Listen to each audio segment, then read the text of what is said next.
I cannot believe that July is almost over.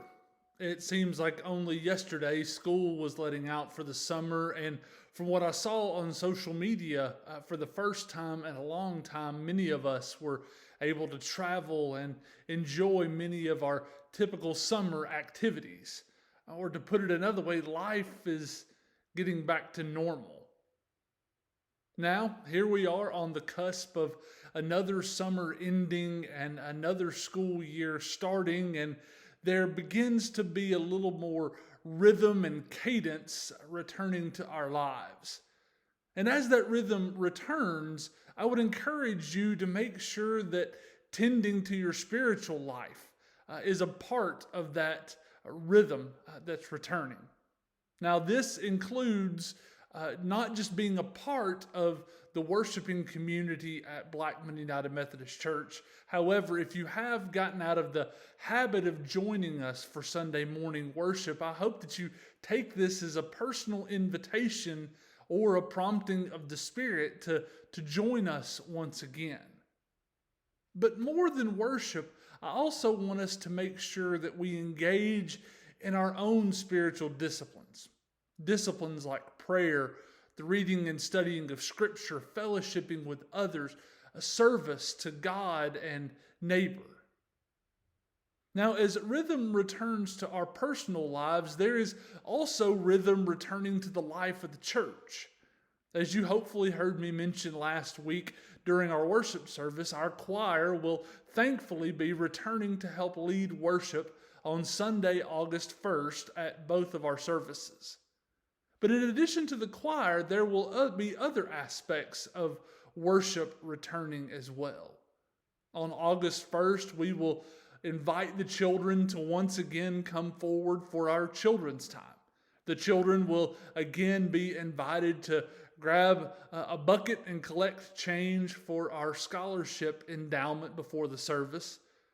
The offering plates will be passed to collect our tithes and offerings, and the attendance pads will return to the pews. Something else we will introduce or reintroduce is a more traditional way of celebrating Holy Communion. As we celebrate communion on the first Sunday of August, you will once again be invited to come to the front to receive the Lord's Supper. Those who are serving will be using hand sanitizer and wearing a mask to try to ensure everyone's health and safety while celebrating this sacrament. A piece of bread and then an individual cup of juice will be handed to you. After you have received the elements, you are then invited to spend some time in prayer at the altar, at which time you can leave your cup at the altar, or if you choose to return to your seat, you can dispose of the cup as you return to your seat. There will also be a gluten-free station, as there has always been.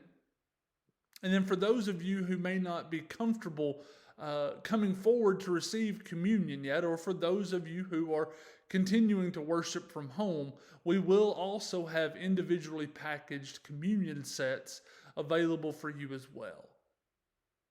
Now, we are excited for the return of several aspects of our worship experience, and we appreciate your patience as we have tried to navigate our way through these unprecedented times.